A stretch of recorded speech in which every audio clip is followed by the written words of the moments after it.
पंजाब के लोगों की कुर्बानी मान, पता नहीं कितने पंजाब के लोग देश को आजाद कराने के लिए शहीद हो गए।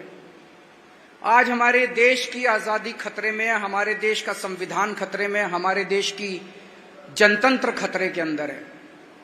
जिस तरह से आज पूरे देश, मेरे को जिस तरह से गिरफ्तार किया गया, 16 मार्च को चुनाव घोषित हुए, 21 मार्च को इन्होंने मुझे गिरफ्तार कर लिया।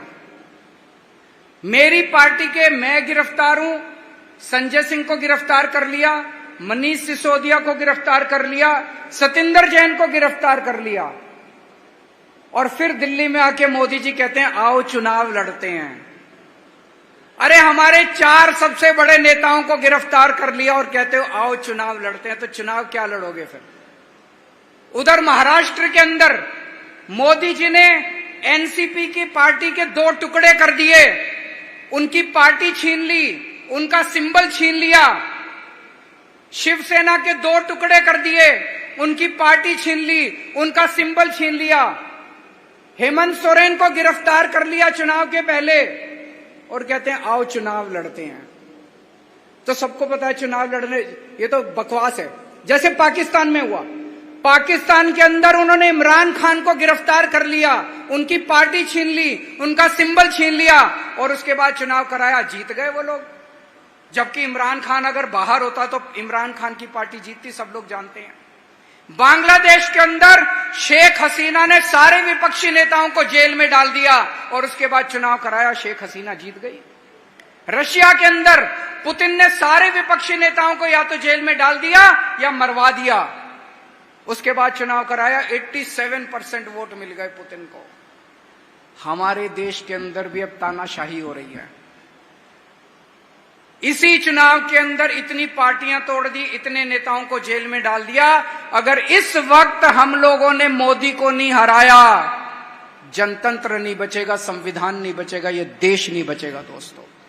और इसमें पंजाब के लोगों को सबसे आगे बढ़ के भूमिका निभाने की जरूरत है। आज मैं अपने लिए नहीं आया, मैं आप लोगों से देश बचाने की अपील करने के लिए आया हूं दोस्तों। ये क्या है?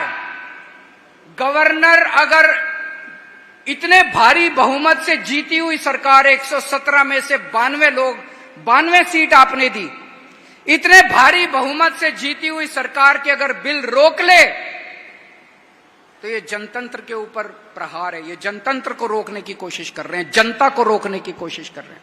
गवर्नर की हिम्मत कैसे हुई जो जनता के द्वारा पास किए हुए बिल रोक ले? अगर केंद्र सरकार आपके 8,500 करोड़ रुपए का फंड रोक ले, ये जनता के ऊपर प्रहार है, जनतंत्र के ऊपर प्रहार है। इसके खिलाफ आप लोगों को आवाज उठानी पड़ेगी। देश तानाशाही की तरफ बढ़ रहा है। हम एक टाइम की रोटी कम खा लेंगे लेकिन तानाशाही नहीं बर्दाश्त कर सकते। गलत तो नहीं कह रहा मैं भाई साहब?